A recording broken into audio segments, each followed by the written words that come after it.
Hi hello నమస్తే welcome back to my channel ఈ తరం కోడలు. ఈ వీడియోలో మనం మటన్ కర్రీ ఎలా తయారు చేసుకోవాలో చూద్దాం. దానికోసం ముందుగా మసాలాని రెడీగా ఉంచుకుందాం. జీడిపప్పు, శనగపప్పు పౌడర్ చేసుకొని అదేవిధంగా ఎండు కొబ్బరి తురుముకొని ఉంచుకుందాం.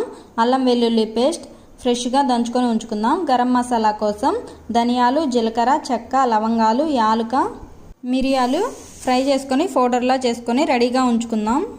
ముందుగా కడిగి శుభ్రంగా ఉంచుకున్న మటన్ని కుక్కర్లోకి తీసుకొని స్టవ్ మీద అందులోని వాటర్ బయటకు వచ్చే వరకు, ఎగిరిపోయే వరకు సాల్ట్ వేసుకొని ఉప్పు వేసుకొని ఉడికించుకుందాం.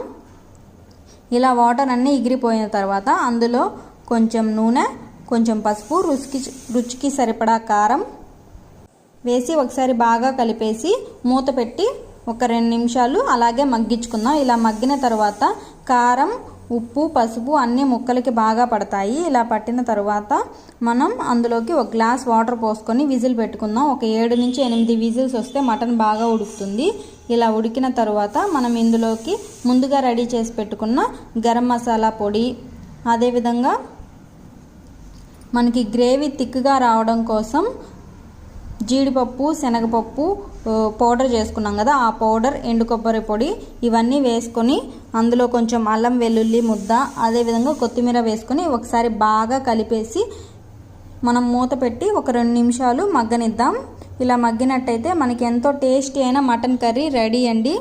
చూస్తున్నారు కదా, చూడడానికి చాలా బాగుంటుంది, టేస్ట్ కూడా చాలా బాగుంటుంది. గ్రేవీ చూసారు కదా, చాలా చిక్కగా వచ్చింది. మనం జీడిపప్పు, శనగపప్పు దంచుకొని పౌడర్ చేసుకొని వేసుకోవడం వల్ల గ్రేవీ మనకి లూజ్గా రాకుండా చిక్కగా ఉంటుంది. ఇలా ఉంటే బాగుంటుంది. Please subscribe.